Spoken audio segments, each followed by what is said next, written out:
Throughout time, different cultures have always inevitably interacted and influenced one another. In this lecture, I'll be examining a handful of examples throughout history that demonstrate the influence of globalism on art. Rising trade with China and East Asia during the 17th and 18th centuries brought an influx of Chinese and Indian goods into Europe. Chinoiserie was a style inspired by art and design from China, Japan, and other Asian countries. China seemed a mysterious and far-away place. Chinoiserie drew on this exotic image. This watercolour by William Marlowe depicts the Chinese pagoda of Kew Gardens, designed in 1757 by William Chambers. At a time when a general vogue for chinoiserie was based on imaginative visions of the Orient rather than accurate information, Chambers, who visited China in the 1740s, was able to create stylistically accurate, authentic Chinese designs. His famous pagoda remains the most celebrated example of chinoiserie in Britain. In 1853, Japanese ports reopened to trade with the West. Along with many other goods, Japanese art was one of the main things imported into the Western world. Artists like Edgar Degas, Claude Monet, and Vincent van Gogh were among the many who incorporated elements of Japanese design into their work. When Japan took a pavilion at the World's Fair of 1867, Parisians saw the first formal exhibition of Japanese art. The exhibition attracted a great deal of interest and resulted in all things Japanese becoming stylish and fashionable. The French gave this new semi-movement the name Japonism. Edouard Manet's portrait of Émile Zola exhibits the French enthusiasm for Japanese aesthetics that would revolutionize French painting. Manet's portrait of Zola includes the writer sitting in Manet's studio, surrounded by objects that represent him.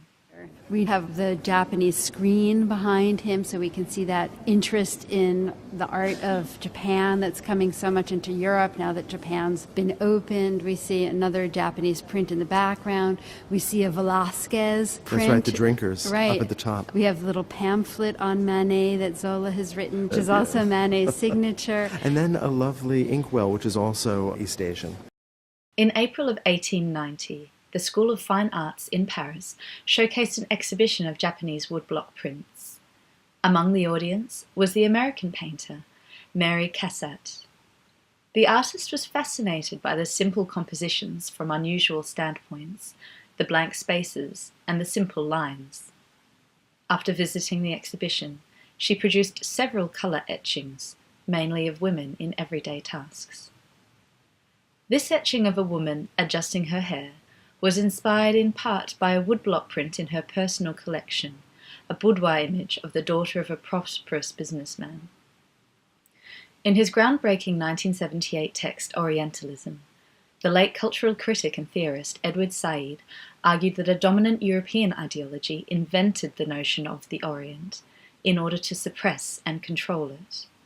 Orientalism reflects a Western European view of the East, a result of imperialism, industrial capitalism, mass consumption, and tourism in the 19th century.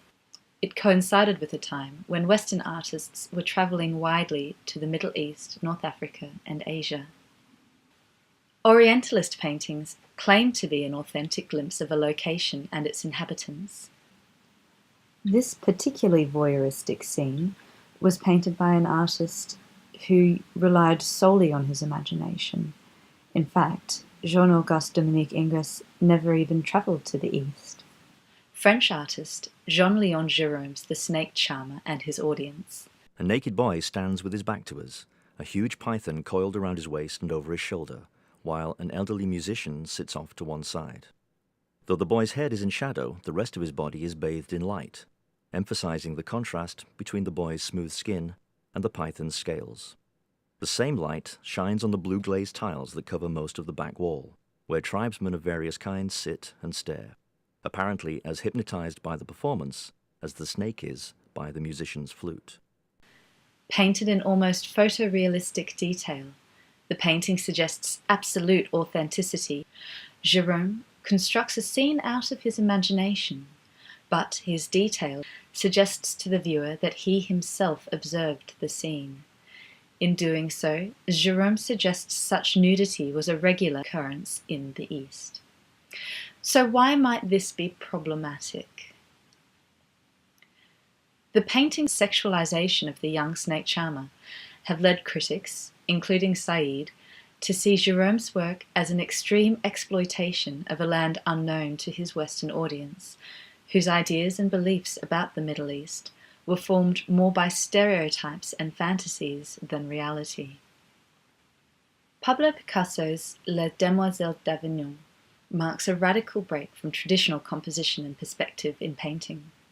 Produced at a time of colonial expansion into Africa, Les Demoiselles d'Avignon significantly exhibits the artist's interest in African masks imported into France. As interests in African cultures grew, so did ethnographic institutions that displayed masks and other artifacts brought back by French settlers. Picasso's interest in African aesthetics was sparked while viewing some of these masks at an ethnographic museum in Paris. The faces of the two women on the right are modelled directly after African masks. Scholars have questioned to what extent Picasso would have understood the symbolism and ritual uses of these masks, and to what extent his work was merely formal borrowing meant to subvert Western academic standards. In 1984, this work was displayed alongside objects that provided a source of inspiration for Picasso. Primitivism opened at the Museum of Modern Art in New York on September 27, 1984. The exhibition was curated by William Rubin, who was at the time MoMA's director of the Department of Painting and Sculpture. It included 150 modern European and American works, and more than 200 tribal objects from Africa, Oceania, and North America. According to the press release, Primitivism refers to the interest of modern artists in tribal art and culture, as evidenced in their work and thought. Works by modernists such as Gauguin, Picasso, are juxtaposed with tribal works in order to clarify the nature of the Western response to them. So have a think about this from the perspective of cultural appropriation. Why might this now be considered problematic? Rubin's exhibition focused on the visual similarities between tribal objects and the modernist works, and was accompanied by the explicit acknowledgement by Rubin that he was not interested in the tribal works in and of themselves, but only in the way in which they acted as inspiration for the Western modernists. The then New York Times critic, Michael Brenson, admired the exhibition, describing it as an immensely important show. However, it was attacked by art historian Thomas McEvely in Art Forum magazine in his now infamous review, Dr. Lawyer, Indian Chief. The curation of Primitivism displayed tribal works without labels or explanatory wall text, alongside modernist pieces, in order to show its influence upon modernism as a movement. In doing so, the museum refused to take this so-called primitive art seriously, refusing to consider how these artifacts were understood by their creators. The exhibition merely affirmed the superiority of Western culture, taking a shortcut from African masks to Picasso and ignoring the social and political history around colonial exploitation. The exhibition, McEvely wrote, shows Western egotism still as unbridled as in the centuries of colonialism and souvenirism. The museum pretends to confront the Third World while really co-opting it and using it to consolidate Western notions of quality and feelings of superiority. Surprisingly, the show's curators answered back in Art Forum, and for a few issues, a war of words took place.